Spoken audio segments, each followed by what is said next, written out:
രേഖാചിത്രത്തിൻ്റെ ഏറ്റവും പ്രധാനപ്പെട്ട പ്രിവ്യൂ റിപ്പോർട്ടാണ് ഇന്നൊരു വീഡിയോ ഭാഗത്ത്. വീഡിയോയിലേക്ക് മുൻപേ വീഡിയോ ലൈക്ക് ചെയ്യുക, ചാനൽ സബ്സ്ക്രൈബ് ചെയ്യുക. ഈ വരുന്ന ജനുവരി മാസം ഇനി അങ്ങോട്ട് ധാരാളം ചിത്രങ്ങൾ OTT റിലീസ് ചെയ്യും. നമ്മുടെ ചാനൽ ഭാഗം പരിശോധിച്ചാൽ നിങ്ങൾക്ക് കാണാൻ വേണ്ടി സാധിക്കുന്നതായിരിക്കും. ആസിഫ് അലി നായകനായെത്തി, അനശ്വര രാജൻ, മനോജ് കെച്ചൻ എന്നൊക്കെ പ്രധാന കഥാപാത്രങ്ങളായെത്തി ഇന്ന് ജനുവരി 9-ാം തീയതി റിലീസ് ചെയ്യാൻ പോകുന്ന ചിത്രമാണ് രേഖാചിത്രം. എല്ലാ സിനിമാ പ്രേമികളും ഒരേപോലെ ചിത്രത്തിൻ്റെ ഓരോ അപ്ഡേഷനും അറിയാൻ വേണ്ടി ഏറെ ആകാംക്ഷയോടെയാണ് കാത്തിരിക്കുന്നത്. ഫൈനലി ചിത്രത്തിൻ്റെ ഏറ്റവും പ്രധാനപ്പെട്ട പ്രിവ്യൂ റിപ്പോർട്ടൊക്കെ പുറത്തുവന്നിരിക്കുകയാണ്. ചിത്രത്തിന് UA സർട്ടിഫിക്കറ്റാണ് ലഭിച്ചിട്ടുള്ളത്. അതോടുകൂടി ചിത്രത്തിൻ്റെ ആദ്യ കേരള ഷോ രാവിലെ കൃത്യം 10 മണിക്ക് തന്നെ ആരംഭിക്കുമെന്ന് കൺഫേം ആക്കിയിട്ടുണ്ട്.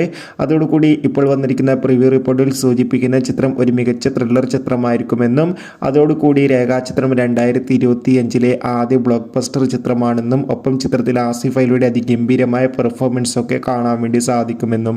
എന്തായാലും കാത്തിരിക്കാം കൂടുതൽ അപ്ഡേഷൻ അറിയാൻ വേണ്ടി. എത്ര പേരാണ് രേഖാചിത്രത്തിൻ്റെ റിലീസിനായി കാത്തിരുന്ന് തീർച്ചയായും കമൻറ്റ് ബോക്സ് രേഖപ്പെടുത്തുക. ഈ വരുന്ന ജനുവരി മാസം ഇനിയും ധാരാളം ചിത്രങ്ങൾ അങ്ങോട്ട് OTT റിലീസ് ചെയ്യാൻ പോവുകയാണ്. നമ്മുടെ ചാനൽ ഭാഗം പരിശോധിച്ചാൽ നിങ്ങൾക്ക് ആ വീഡിയോ ഒക്കെ കാണാൻ വേണ്ടി സാധിക്കും. അതൊക്കെ ഒന്ന് കാണുക. അടുത്തൊരു വീഡിയോയിൽ കാണും വരെ ഏവർക്കും ബൈ ബൈ.